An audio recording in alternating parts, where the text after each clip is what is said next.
Hey everyone, welcome back to the channel The Coin Studio, where we uncover the fascinating world of coins, history, and hidden treasures you just might find in your pocket change. Today, we're going on a journey through time, highlighting some very interesting US 1-cent coins. Let's start with the 1975 penny. On the surface, this coin seems pretty ordinary. It was minted in large quantities, with over 5.4 billion struck at the Philadelphia Mint, and nearly 4.6 billion at the Denver Mint.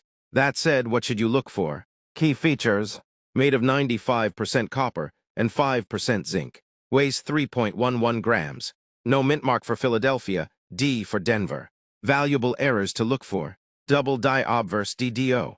Look closely at Liberty and the date. Off-center strikes: if the design is off-center, these can be worth $1,000, $2,000 plus.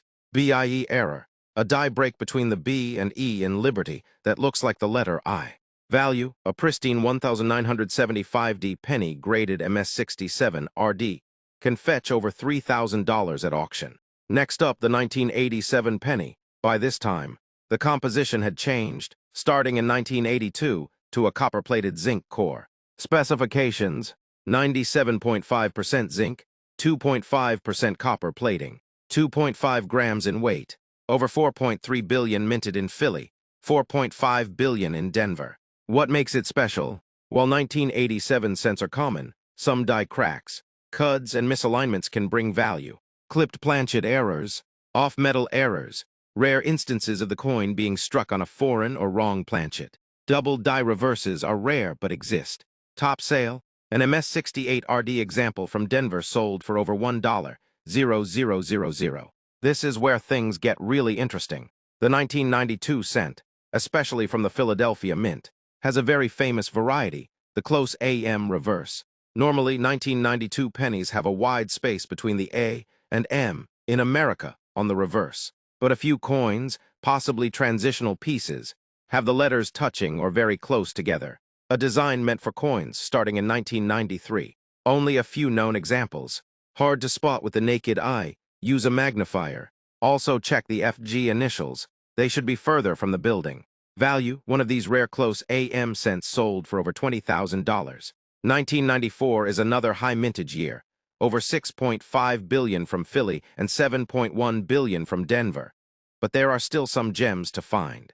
Double die obverse. Check In God WE Trust and Liberty. Die cracks and chips can look like raised lines or blobs. Clash dies, where parts of the reverse image appear faintly on the obverse. While not many high-value rarities exist for this year, flawless examples in MS68 RD condition have sold for over $4,000. The 1996 penny is another year to look closely at. Although not rare in circulation, several error varieties can bump up the value. Off-center strikes: the more off-center, the more valuable. Double dies on either side. Die rotation errors, where the obverse and reverse aren't aligned properly. Mint state value: top-graded examples MS69 RD can bring in $6,000, $9,000. Just like the 1992 close AM, the 2000 penny has a rare wide AM reverse, which is the reverse design used for proof coins.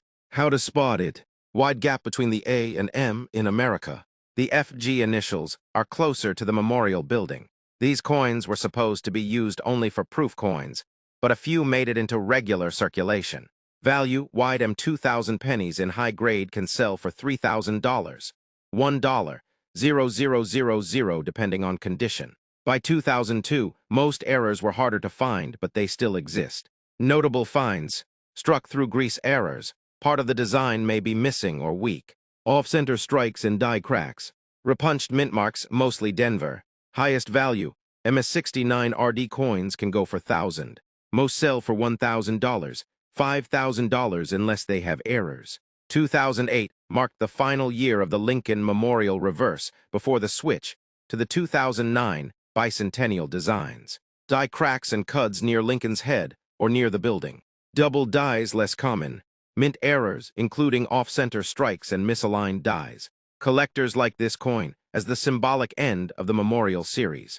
Top-grade 2008D examples in MS69 RD condition have sold for over $5,000. So what should you do if you find one of these coins? First, don't clean it. That ruins the value. Use a magnifying glass and look for those key features: double dies, spacing in America, mint errors, and grade condition. If you think you've got something special, consider sending it to a grading service like PCGS or NGC for authentication.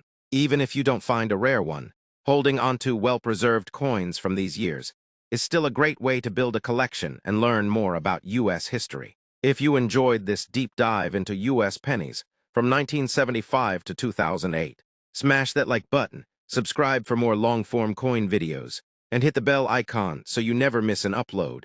Let us know in the comments, what's the rarest coin you've ever found in your change? Thanks for watching.